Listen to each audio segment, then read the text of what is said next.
Hey guys, welcome back to the channel, and today this video is about Microsoft's Windows 11 build 22.621.1194, which is released to the Windows 11 main release channel. Starting with the build highlights, this update addresses an issue that might occur when the input method editor, IME, is active. Applications might stop responding when you use the mouse and keyboard at the same time. This update addresses an issue that might occur when you convert or reconvert Japanese kanji using a multi-byte character set (MBCS) app.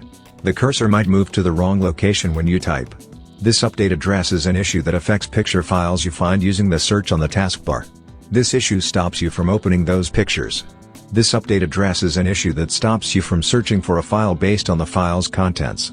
This update addresses an issue that affects some game controllers. When the game controller is connected to the computer might not go to sleep mode. Now, talking about the improvements, this non-security update includes quality improvements. When you install it, this update changes the experience for Preview.NET Framework updates. After you install this update, all future Preview, optional, .NET Framework updates will display on the Settings, Windows Update, Advanced Options, Optional Updates page. On this page, you can control which optional updates you want to install. This update addresses an issue that affects search indexer.exe. It randomly stops you from signing in or signing out. This update addresses a resource conflict issue between two or more threads, known as a deadlock. This deadlock affects COM+ applications. This update addresses an issue that affects conus.exe. It stops responding. This update addresses an issue that might affect the domain name system, DNS, suffix search list. When you configure it, the parent domain might be missing. This update addresses an issue that might affect Find Window or Find Window X. They might return the wrong window handle. This update addresses an issue that affects certain systems that have firmware Trusted Platform Modules. TPM. This issue stops you from using Autopilot to set up those systems. This update addresses an issue that affects msdsc.exe.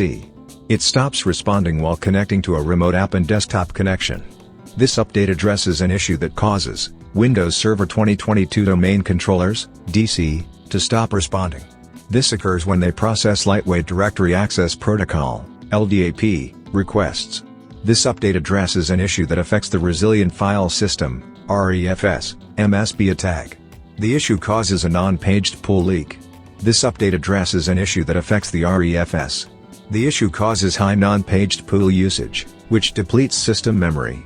This update addresses an issue that affects devices that are subject to Microsoft Exploit Protection Export Address Filtering, EAF.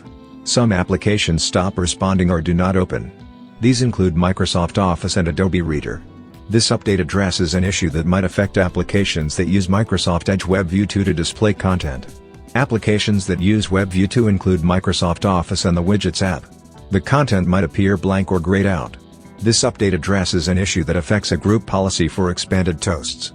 This update changes how you enable the Windows Diagnostic Data Processor configuration in preparation for EU data boundary support. To learn more, see Enable Windows Diagnostic Data Processor configuration. So, that was all from Microsoft for this build. If you want to know more, follow the link to the official Microsoft blog, from the description. Hope it was useful. Consider like for the video, subscribe to the channel, and if you have any questions, just comment down below. Thanks for watching, and have a great day ahead.